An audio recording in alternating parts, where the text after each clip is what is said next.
ہم ایمان میں کمزور، ہمارا ایمان کمزور، ہم اللہ پر اس طرح کا ایمان نہیں لاتے جس طرح سے لانا چاہیے۔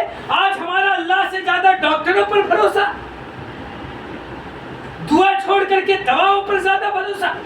اللہ کے رسول صلی اللہ علیہ وسلم نے کہا کہ آپ کو جب بھی کوئی پریشانی ہو جائے پہلے آپ دعا کیجئے پھر دوا استعمال کیجئے، دعا اور دوا دونوں ساتھ میں استعمال کیجئے۔ لیکن ہمارا کیا ہے، ہماری حالت کیا ہے اور آپ کی حالت کیا ہے؟ ہم پہلے ڈاکٹروں کی طرف بھاگتے ہیں پھر مسجدوں کی طرف آتے ہیں، یہی حالت ہے۔ اور صحابہ کرام رضوان اللہ علیہ مجمعین کے اندر جب بھی اللہ کے رسول صلی اللہ علیہ وسلم کوئی بات آ جاتی، ایک واقعہ جب کہا حضرت بلال نے اعلان کر دیا مسجد نبوی میں کھڑے ہو کر کے کہ شراب حرام ہو گئی ہے، سارے لوگوں نے شراب کو پھینک دیا، خالی یہ آواز سننا تھا، کسی نے کہا نہیں کہ صحیح میں حرام ہو گئی ہے، کیا سچ میں یہ بات ہے؟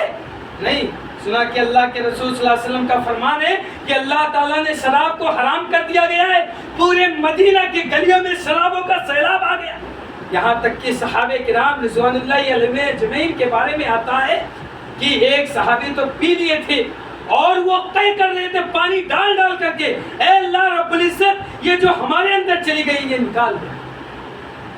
اور یہاں تک کہ جس پیالے میں شراب رکھتے تھے اس پیالے کو پھوڑ دیتے تھے۔ کسی صحابی نے کہا اس پیالے کو کیوں پھوڑتے ہو، اس پیالے میں تو شراب رکھا ہے۔ تو اس صحابی رسول نے کہا، ان کا ایمان دیکھو، جذبہ دیکھو، رسول کی باتوں پر عمل دیکھو۔ وہ کہہ رہے تھے کہ جس چیز کو رسول ناپسند کر رہے ہیں اس چیز کو ہم رکھنا گوارا نہیں کر رہے ہیں، اس چیز کی ہمیں یاد نہیں آنی چاہیے، یعنی ہم گھڑا بھی پھوڑ دے رہے ہیں۔ میرے بھائی سوچئے، کیا ہم رسول کی باتوں کو ماننے کے لیے تیار ہیں؟ دنیا کے ہر حکم پر ہم چلنے کے لیے تیار ہیں، لیکن صحابہ کرام نے جس طرح سے عمل کیا ہے اس طرح سے ہمارے اعمال ہیں نہیں ہیں۔